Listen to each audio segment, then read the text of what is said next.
จะมาคลิปเกี่ยวกับข้อเบอร์สาวซึ่งเป็นแต่นั้นไปเบิ่งกันเลยเจออีกคนนึงแล้วเดี๋ยวไปเบิ่งกันเลยใช่เนี่ยถ่ายกระดุน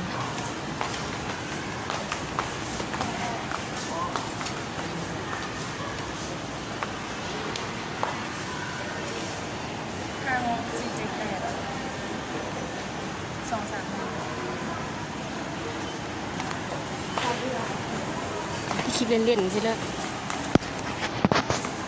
ชั้น6ผมจะมีผู้สาวหลายหลังจากเฮ็ดอย่างนี้แล้วเดี๋ยวเราจะไปห้องหมอต่อ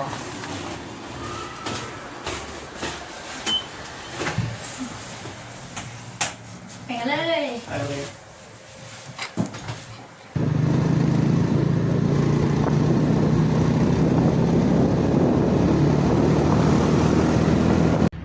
ตอนนี้เราเอามายืนเข้าห้องหมอเศรษฐาเนาะเดี๋ยวเข้าไปเบิ่งคนซื้อวงเลย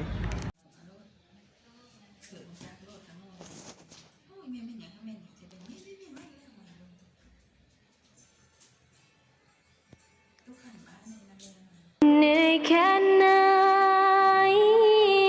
หัวใจไม่เคยท้อแพ้ก็ไปต่อให้ถึงฝั่งฝัน